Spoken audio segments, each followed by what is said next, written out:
Raheem Kassam, all of Australia, here he is finally. You get to see the man we are so terrified, the great, dreadful person. Here he is in person.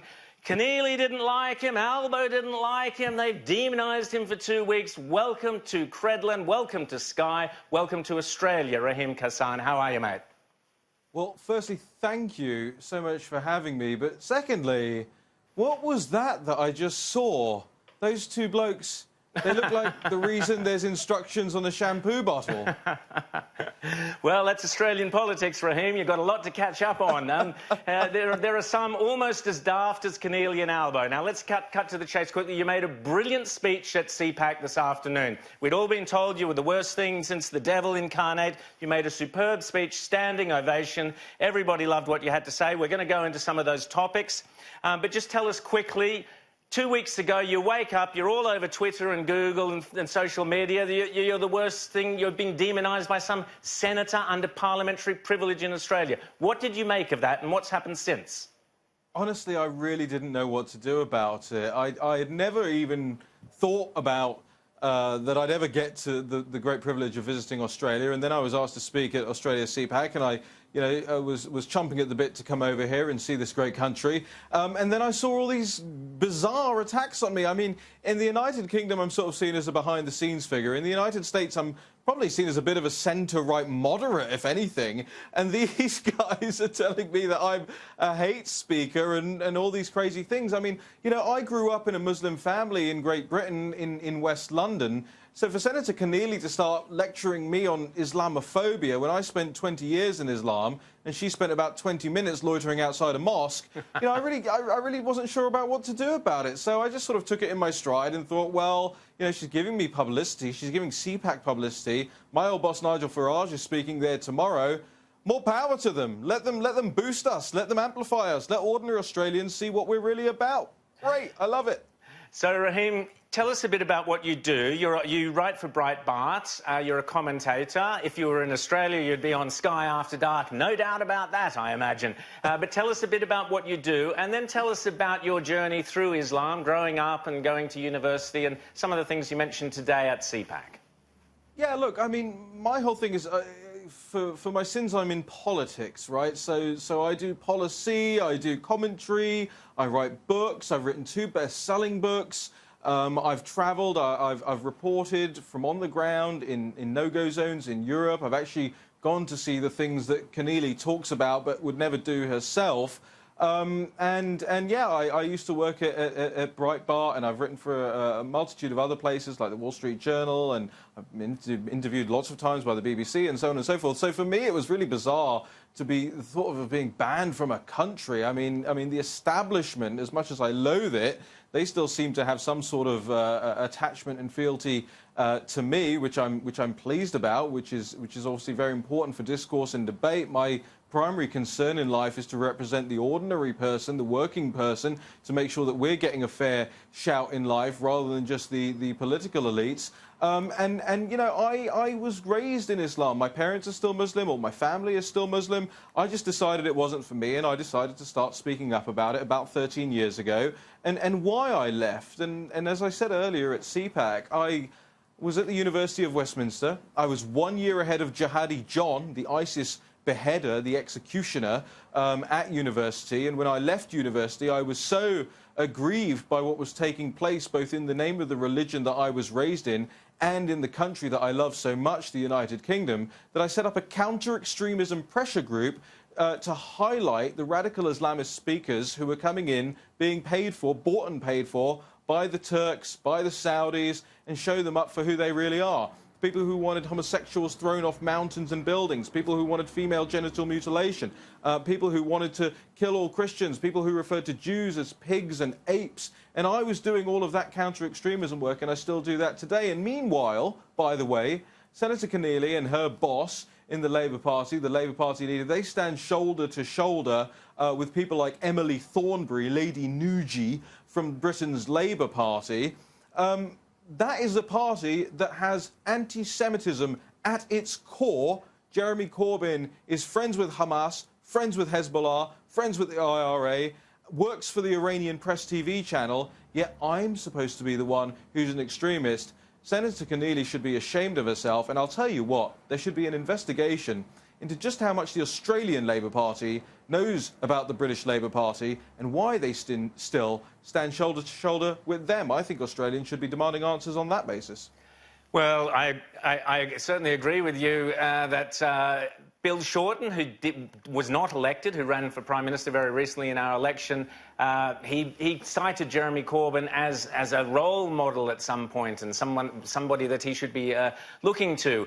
So I agree with you there. But take us through the extent of Islamic radicalism within the universities in Britain and within the mainstream. You experienced that yourself. You told this morning of walking down the street, a story there. Tell us about the extent of that penetration, if you like, into the universities of Britain from radical Islam. So it's massive. It started really in the 70s and 80s with countries like Saudi Arabia paying for chairs in Islamic studies across the university sector in the United Kingdom.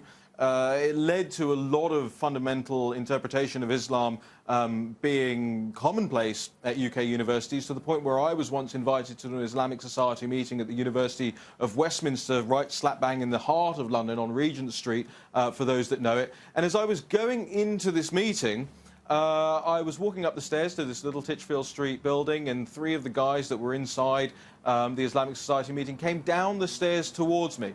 And they said, "Brother, you don't want to go in there." I said, "Why not?" They said, "They're showing videos of 9/11 and clapping and cheering." And as I always tell the story, I decided not to go into the Islamic Society meeting. I went to the pub instead, and I've never left. Fantastic. So I wanted to ask you about Brexit. You're here to, obviously, you mentioned Nigel Farage. Nigel Farage will be on Outsiders on Sunday morning on this channel. You work closely with him. With the rise of Boris Johnson, explain to our viewers, what's the tension there? What's the likelihood of Boris Johnson getting Brexit achieved? Could there be an election beforehand? Could we see some kind of coalition with Nigel and Boris? What's your take on it, Raheem? Well, it's a very tricky situation, of course, because the Conservative Party ceased to be Conservative back when, effectively, they got rid of Margaret Thatcher all those years ago. And the torch has been passed from neoliberal to neoliberal, from squish to squish, from milquetoast leader to milquetoast leader, from Major to Howard to Cameron to May, and now to, of course, Boris Johnson. And Boris is, again, very liberal for my liking. He believes in amnesty for all illegal immigrants into the United Kingdom. He believes in free market economics and not much else. So it's not the best thing for Conservatives in the United Kingdom. It's not the best thing for Brexit. He has a real problem in terms of the parliamentary math, in terms of getting a no-deal Brexit, which is a Brexit without having a prefigured trade deal with the European Union, because it has to go through Parliament, and because he lost this by-election, this special election very recently. So what looks like it will happen is that he'll go to Parliament, he'll do the same thing as Theresa May did, albeit a little bit more robustly, albeit with a little bit more classical and sort of bravura-based language. And he'll obviously have to call a general election at some point and try to change the makeup of Parliament. At that point, he has to consider an electoral pact with Nigel Farage and his new Brexit party, which, of course, won the European elections just earlier this year by a very, very big margin. At the moment, people are talking about a 30 to 50-seat electoral pact between the two. Of course, you have the great Australian strategist Lynton Crosby working for the Conservative Party, and he is fearsome and he is very good at what he does. He helped the Conservatives keep a general election majority in 2015, beating UKIP, which was the Brexit Party's predecessor the time before. But this time it looks like they will have to enter into somewhat of an agreement, or at least an understanding, an electoral understanding with Nigel and the Brexit Party. And what that means in practice is a parliament that is made up primarily of Brexiteers, of people who believe, by hook or by crook, Britain should leave the European Union. And so I expect by January or February next year, we will have a very different looking parliament, and it will result finally, after 3.5 long years, of Britain getting out of the European Union. And I understand that Nigel will have some choice things to say about that at CPAC tomorrow morning. But I just want to say this as well to this audience. you know, you look at the state of politics here in Australia, look at the state of politics in the United States, and you look at the state of politics in the United Kingdom. Conservatives have a lot to be hopeful about. They have a lot to be thankful about. Ordinary people, working class people, are starting to realise that under national conservative governments, they get better wages, they get immigration controls, they get lower unemployment, they get traditional values, they get the things that made Western civilization great. And we're about to make it great again. There's a catchy phrase there somewhere, isn't there, Raheem? You were quite inspirational at CPAC when you followed that thought through, and you were actually saying Conservatives are winning around the world. Often it doesn't feel like that. The long march through the institutions, the left seem... Here, as you yourself noticed on the plane this morning reading the paper, we've now got transgender athletes, and we seem to be in this abortion laws that have been redone and allowing, arguably, for sex selection abortions to take place. So there seems to be this wave of leftism that has swamped many of our countries, but you see that there is an upside. Yeah, there is an upside. I mean, you look at Italy, you look at the US, you look at Hungary, you look at Brazil, you look at India. You know, those places are increasingly getting better at spotting this stuff a mile off and combating it before it takes root. Of course, you know, now the feminists in this country, in Australia, happen to want men to play on the women's cricket team. That doesn't sound like feminism to me. It puts us in an extraordinary situation where actually Conservatives are the feminists. Conservatives want women to be able to play women's sports and succeed in women's sports, whereas the left want men to dominate women's sports. So I think people are starting to wake up to the perverseness of all of this and the bizarreness of all this. We're also starting to wake up to what's going on with all of these strange cultural perturbations that are taking place. I mean, you've got some extraordinary stories out there at the moment about things like transgender library reading hour. And a big story that as a result of this was Jessica Yaniv, this woman who was found to be actually trying to get 12-year-old girls to go and take pool swimming lessons with her being a former biological man. And it's all sort of unraveling for the left.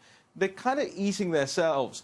And that's why I was so pleased with what this chicken, Senator Keneally, did. And I say chicken because she knew I was coming into the country, she knew I entered the country, and she refused to come to CPAC and debate me nevertheless. You did invite her. But I think ordinary people out there... You did invite her. I did invite her, Yes. Of course I invited her. I want people to hear the arguments. I want people to hear why someone like me, from a Muslim ethnic minority background, is a conservative, and why people like Keneally, who claims to be a Catholic, but meanwhile hides behind parliamentary privilege to insult someone like me and to try and ruin my livelihood and really to try and put my life at risk. I want people to hear why those things are taking place. The truth of the matter is, they are slaves to an ideology, whereas people like myself, we want ordinary people to just get a fair shout in life. That's all I'm asking for. You know, my parents went bankrupt in '92 when George Soros shorted the pound. I want people to understand that that's not what we're about. We're not for crony capitalism. We're not for hyper-capitalism. We are for a good shout for ordinary people. And Senator Keneally, if you're watching this, shame on you. Raheem Kassam, thank you so much. Such a pleasure to have you in Australia. There'll be an awful lot of people sitting there saying, actually, they're really glad that Keneally had a go at you because now they've met you, now they've seen you, and they're going to be watching you and following you on Twitter. And I urge people to go and buy Raheem Kassam's books, particularly No-Go Zone and others. Find them on Amazon and buy them and read them. Raheem, thanks so much for talking to us here on Credlin tonight. Enjoy the rest of your time in Australia, and we'll talk to you again soon. Thanks, mate. Thank you. Cheers.